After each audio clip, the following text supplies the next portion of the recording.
Се почесто во медиумите застапени се вести за искасани или нападнати граѓани од страна на уличните кучиња. Од друга страна пак не изостануваат ниту вестите за масовни труења и убиства кон уличните кучиња, а неретко и кон мачките. На што се должи ова и кој е виновен? Денес ке зборуваме со Кемал Незири од Happy Shelter. Здраво Кемал, добро дојде во Гласни идеи. Здраво, добро ве најдов и сум среќен од тоа што стварно да присуствувам на едно место, вакво место кој што ќе размениме искуства, ќе се запознаат луѓето и ќе научат нешто како за животните и како дошло таа идеја за тоа.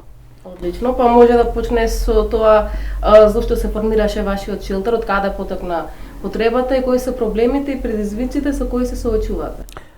Happy Shelter како Happy Shelter почна многу одамна без тоа Happy Shelter, трудејќи се да им помогне на животните кои што се наоѓаат во Македонија, но нормално тоа беше сето направено така да речам слободно, без целокупната документација, него како секој активист кој што се во нашата држава, трудејќи се да помогне на животните, а тоа за среќа во моментот ги има се поголем број од активисти кои што се индивидуалци.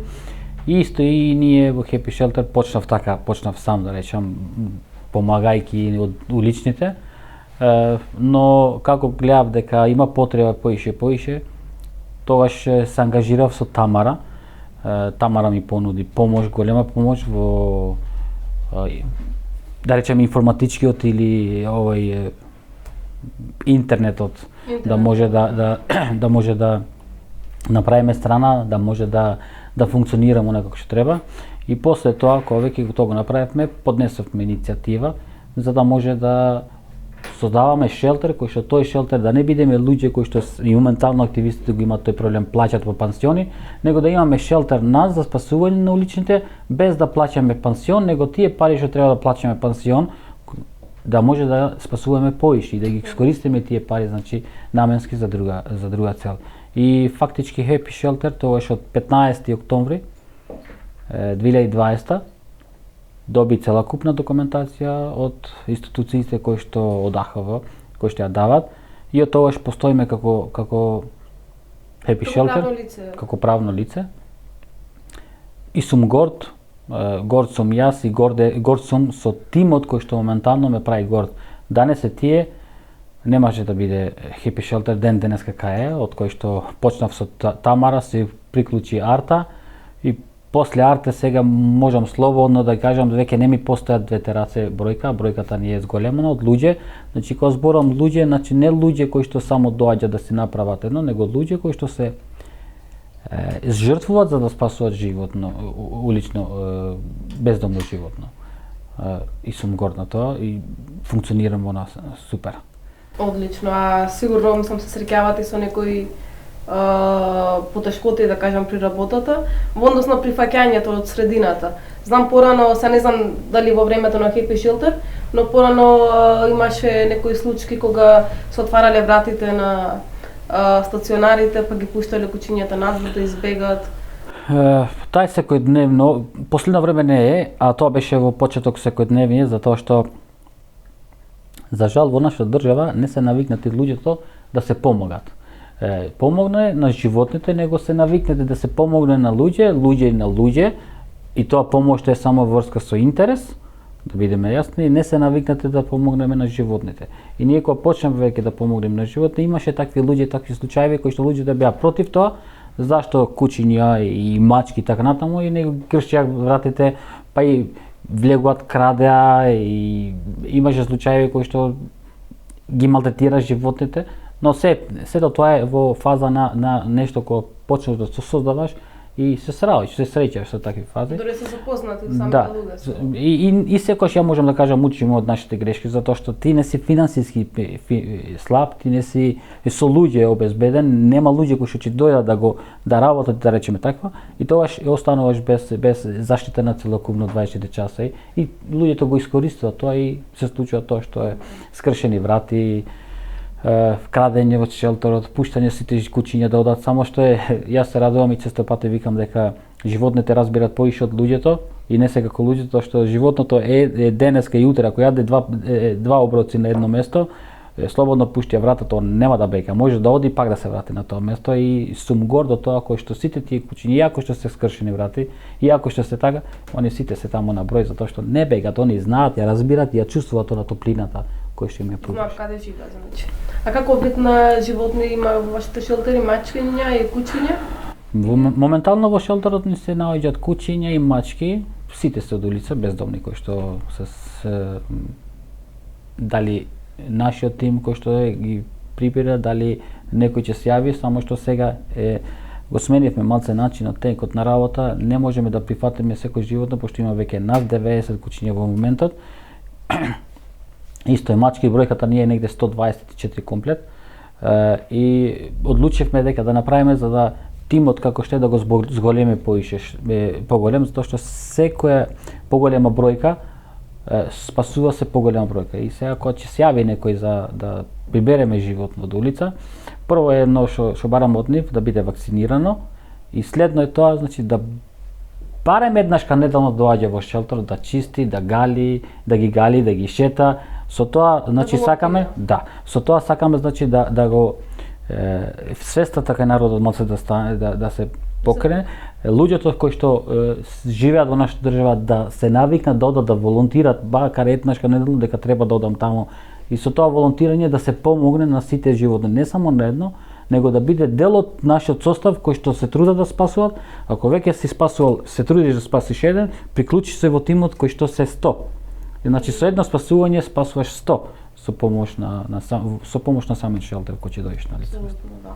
А на што се должи зголемениот број, да кажам, на бездомни животни? На што се, тоа е многу моментално е тоа најактуелно кој што зашто тоа се должи од неодговорни сопственици. Тоа се должи на неодговорни луѓе кои што ќе земат животно, ќе го чуват и после некој период кога веќе ќе му излезе тоа мерако ќе игат, ќе го пуштат на улица, а тоа најмногу се должи, јас секогаш викам, на неодговорни сопственици, неодговорни лица кои што ги размножуваат животните и после ги препродават. Такви има кои што го прават. И за расните. За расни, нерасни, во тие расни, нерасни има и такви кои што некојаш нема да испадне она како што они очекуваат и истото тие ќе го фрлат на улица. И после од еден се станува голема бројка и тоа јас секогаш викам, тоа е пред се неодговорност према собствениците.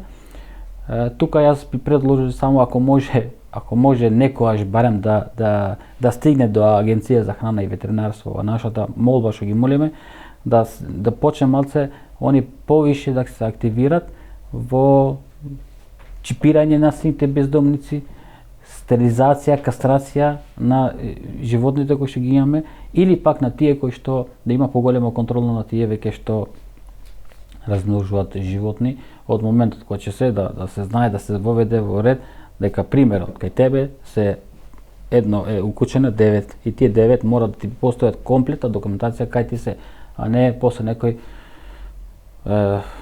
бројката исчезнува таа девојка, а на друга страна ќе биде таа деветка уште 90 други. Да, точно. Добро, мислам, решавањето на овој проблем често е тема, предизборна тема на сите политички партии. Често слушаме дека ќе се реши проблемот со уличните животни, се основани или јавно предпријатие Лајка, но некако проблемот не е решен. Што се случува? Нели улогата на Лајка е тоа да ги стерилизира, чипира? Те слушав убаво и малце почна да се насмеам.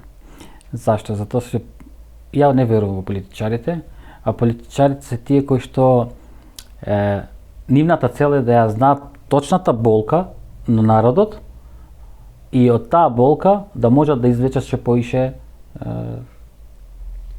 гласови. И најголемата болка која што е моментално во нашата држава се бездомните животни. Значи тука нема да кажам бездомни кучиња, мачки, пошто за жал имаме секакви животни на улица кои што после некој период се пуштени на улица и веќе тоа секој, како и луѓето, така и животните, секој човек или секој вако кој што нема дом, кој што нема обезбедено храна, вода, топол дом, фактички е бездомно. Така имаме за жал и луѓе. И затоа они го користат тоа. Слабата точка на народот го користат и секогаш топ тема на изборната кампања, што да, јас се сложам тоа дека треба да биде така, но треба после тоа да се ургира и да се преземе нештото да се реши. Има начин, многу лесен, безболен начин и за луѓе и за животните за тоа да се реши. Само треба да идеме, односно да наидеме на точната личност кој што прифаќа тоа да го реши. Иначе може слободно тоа може да се. Може не е период од месец-два, него во период од 2 години сето тоа да се реши и да безболно за сите. Да. Мислам кога се има и немили настани, имаше и претходно каде што конкретно убивани се животни, порано тоа го правеа преку масовно труење, но сега веќе и на други начини го прават. И плюс пред колку беше, мислам дека пред 5 години во Девармало се случи кога беше убиено кучето Идрис.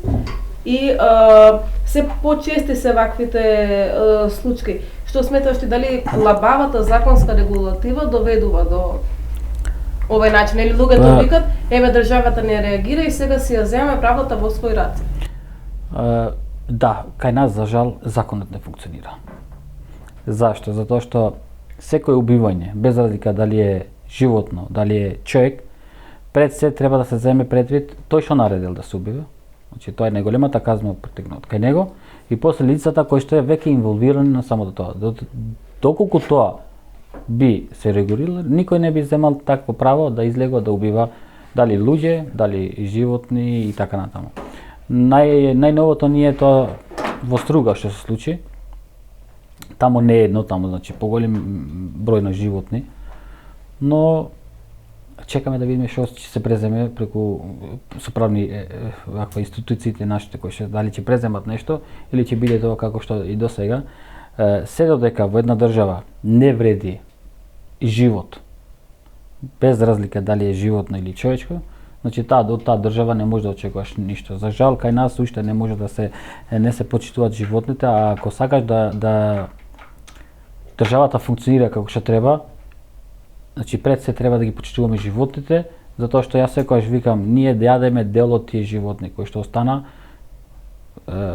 храната за нив, па го јаде и човекот. И ние јадеме нивната храна, но многу малце луѓе ја разбират.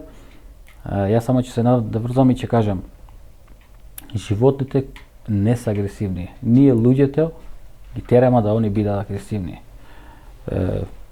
Замислете вие да немате да јадете се, да пиете и да ви се јаде, да ви се пие, а од другата страна гледате некој што јаде и пие. Прво што ќе направите, вие прво ќе му барате, ако не ви дава ќе го нападнете. Истото е кај нив. Доколку ние обезбедуваме храна, вода на секој ќош од животното и се трудиме да ги стерилизираме, касираме, за брзо тоа ќе се реши, а од друга страна нема да бидат агресивни. Мада не веруваме и нема агресивни животни, затоа што ние тоа го создаваме или пак ќе ги уплашиме, ќе ги нападнеме и нормално како они функционираат исто како ние. Ако ме нападне некој, јас ќе треба да се брана. А нивното бранење е само за лаење и ќе оде на кај тебе. Повлече се, нема да трча по тебе. Тоа е менталитетот кај нас, од мал како ние ги учиме нашите деца. Само уште ова ќе се надврзам, ќе кажам дека јас сум горд од самиот тим на Happy Shelter, кој што моментално работиме на тоа, колку ќе постигнеме за време не знам, но работиме на тоа да имаме да правиме програма кој што ќе можеме во секој училиште да одиме по еден час, макар по еден час да ги познаеме луѓето, да ги запознаеме малите деца, почнувајќи од мали, како треба да се однесуваат со животно кој што се наоѓа на улица и дали треба да се плашат или не треба да се плашат. Начинот како треба да функционира се тоа, затоа што осеќаме и приметуваме дека тоа во домашни услови од нашите родители не се практикувало, него секогаш бегај куќе надвор, бегај ова, она ќе ти издаде тоа че и се до тоа, значи произлегува до тоа кај што ние сме нашата генерација, ние тежнееме сега да направиме нешто кој што младата генерација кој што доаѓа, то прво доаѓа, да веќе тоа почна со неколку добри намерни цели, односно презентации и учества да тоа се случува. Јас можам слободно да кажам ова што е нова училиштето, досега организирал 2 пати, ги донел децата што се од таму.